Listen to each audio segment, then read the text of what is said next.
మధ్యప్రదేశ్లో ఘోర అగ్ని ప్రమాదం జరిగింది. ఇండోర్లోని బ్రిజేశ్వరి ఎనెక్స్ నివాస ప్రాంతంలోని ఓ ఇంట్లో మంటలు చెలరేగాయి. ఈ ఘటనలో 8 మంది మృతి చెందారు. స్థానికుల నుంచి సమాచారం అందుకున్న అగ్నిమాపక సిబ్బంది 5 ఫైర్ ఇంజన్లతో మంటలను అదుపు చేశాయి. ప్రమాదంలో గాయపడిన వారిని ఆసుపత్రికి తరలించి చికిత్స అందిస్తున్నారు. ఘటనా స్థలంలో సహాయక చర్యలు కొనసాగుతున్నాయి.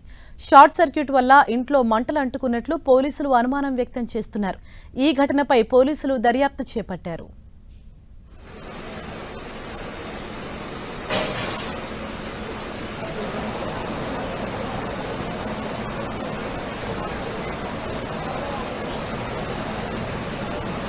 మధ్యప్రదేశ్లో ఘోర అగ్ని ప్రమాదం సంభవించింది. ఇండోర్లోని బ్రిజేశ్వరి ఎనెక్స్ నివాస ప్రాంతంలోని ఓ ఇంట్లో ఒక్కసారిగా మంటలు చెలరేగాయి.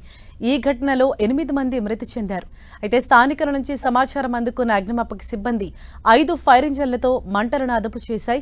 ప్రమాదంలో గాయపడిన వారిని ఆసుపత్రికి తరలించి చికిత్స అందిస్తున్నారు. ఇంకా కూడా ఘటనా స్థలంలో సహాయక చర్యలు కొనసాగుతున్నాయి. అయితే షార్ట్ సర్క్యూట్ కారణంగానే ఇంట్లో మంటలు అంటుకున్నట్లు పోలీసులు అనుమానం వ్యక్తం చేస్తున్నారు. ఈ ఘటనపై పోలీసులు కేసు నమోదు చేసి దర్యాప్తు చేపట్టారు.